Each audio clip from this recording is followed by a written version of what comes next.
Gowri's cook ട്യൂബിലേക്ക് എല്ലാവർക്കും സ്വാഗതം. ഇന്ന് റാഗി പായസം നമ്മൾ ഉണ്ടാക്കാൻ പോകുന്നത്. ഇതിനേറെ ഔഷധ ഗുണങ്ങളൊക്കെ ഉണ്ട്. തേങ്ങാപ്പാലൊക്കെ ചേർത്ത് നല്ല ടേസ്റ്റിൽ എങ്ങനെ ഉണ്ടാക്കുന്നതെന്ന് നോക്കാം. വീഡിയോ കാണാം. പായസത്തിന് 3 ടേബിൾ സ്പൂൺ റാഗിപ്പൊടി എടുക്കുന്നത്. അതിനുശേഷം നന്നായിട്ടൊന്ന് ചൂടാക്കി എടുക്കണം.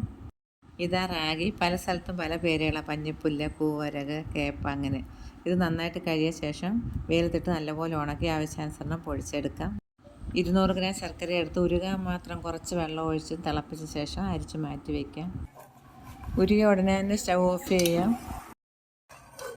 ചൂടായ ചീനച്ചട്ടിയിലേക്ക് 1/2 ടീസ്പൂൺ നെയ്യ് ഒഴിച്ച ശേഷം ഈ പൊടിയിട്ട് നന്നായിട്ടൊന്ന് ചൂടാക്കണം. വറക്കണ്ട, ചൂടായാൽ മതി. പൊടിയിട്ട ശേഷം തീ നന്നായിട്ട് കുറച്ച് കൈവിടാ ഇളക്കിക്കൊണ്ടിരിക്കണം. നല്ലപോലെ ചൂടായി കഴിയുമ്പോൾ വറക്കരുത്. സ്റ്റൗ ഓഫ് ചെയ്ത ശേഷം മറ്റൊരു പാത്രത്തിലേക്ക് മാറ്റുകയും വേണം. ഈ പാത്രത്തിൽ വെച്ച് അടുക്കി പിടിക്കും, ടേസ്റ്റ് മാറും പായസത്തിൻ്റെ. ഈ ഒരു തേങ്ങയുടെ പാലാണ് എടുക്കുന്നത്. ചെറിയ ചൂടുവെള്ളത്തിൽ മിക്സിയിലൊന്ന് അടിച്ചെടുത്താൽ മതി. പെട്ടെന്ന് നമുക്ക് പാലെടുക്കാൻ പറ്റും. തനിപ്പാൽ മാറ്റി വയ്ക്കുക. പിന്നെ 1-ാം പാലും 2-ാം പാലും.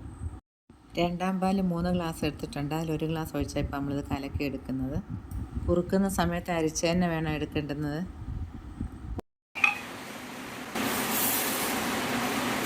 ഇനി തീ കുറച്ച ശേഷം കട്ട കുത്താതെ ഇളക്കി കുറുക്കി എടുക്കണം.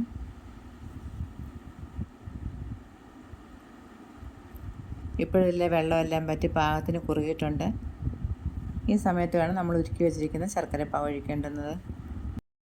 ഈ കട്ട പോലെ കാണുന്നത് തവിയിട്ട് അങ്ങ് ഉടച്ചെടുക്കണം. കുറുകി വരുമ്പോൾ ഇങ്ങനെ ആകുന്നത് വലിയ കട്ടിയൊന്നുമില്ല, ഉടഞ്ഞോളും വേഗം. 1 ടേബിൾ സ്പൂൺ നെയ്യ് ഒഴിച്ച് നന്നായിട്ട് ഇളക്കി 5 മിനിറ്റ് കഴിയുമ്പോൾ എടുത്ത് വെച്ചിരിക്കുന്ന 3-ാം പാൽ ഒഴിക്കാം. ഇത് നല്ലപോലെ ഇളക്കി കഴിയുമ്പോൾ കുറച്ച് നെയ്യും കൂടെ ഒഴിക്കാം.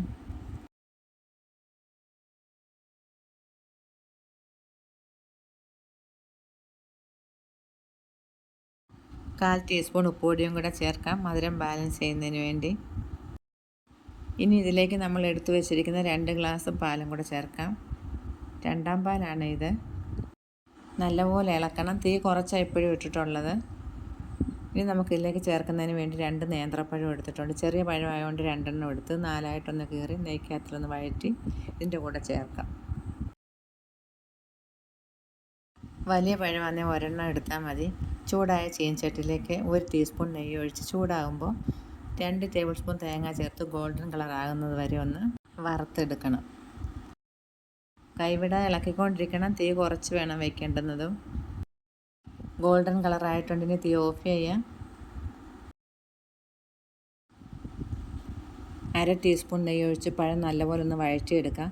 ഇത് കുറച്ചും കൂടെ പഴുക്കാനുണ്ട്. നന്നായിട്ട് പഴുത്ത പഴമാകുമ്പം എളുപ്പം വഴന്ന് കിട്ടും. ഇത്രയൊക്കെ വഴന്നാൽ മതി.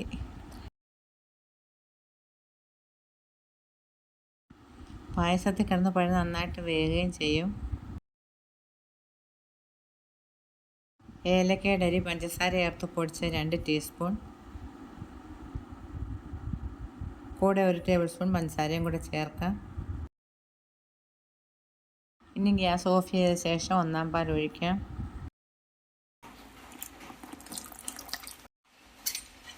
കുറച്ച് നെയ്യ് ഒഴിച്ച് ചൂടായി കഴിയുമ്പോൾ കഴുകി ഉണക്കി വെച്ചിരിക്കുന്ന മുന്തിരിങ്ങ ചേർത്ത് ഒന്ന് പൊള്ളിച്ച് വരുന്ന സമയത്ത് എടുക്കാം. വിഷമൊക്കെ ആയിട്ട് കുറച്ച് കൂടുതൽ മുന്തിരിങ്ങ ചേർക്കുന്നുണ്ട്. റോസ്റ്റ് ചെയ്ത് വെച്ചിരുന്ന പറങ്ങേൻ്റെയും കൂടെ ചേർത്തൊന്ന് ചൂടാക്കി എടുക്കാം. ഗ്യാസ് ഓഫ് ചെയ്ത ശേഷം വറുത്ത് വെച്ചിരിക്കുന്ന എല്ലാം കൂടെ ചേർത്തൊന്ന് ഇളക്കി യോജിപ്പിച്ചെടുക്കാം. സ്വാദിഷ്ടമായ നമ്മുടെ റാഗി പായസം റെഡിയായിട്ടുണ്ട്. എല്ലാവർക്കും എൻ്റെ സ്നേഹം നിറഞ്ഞ വിശ്വാസംസകൾ. മറ്റൊരു വീഡിയോയുമായി വീണ്ടും നമുക്ക് കാണാം. നന്ദി, നമസ്കാരം.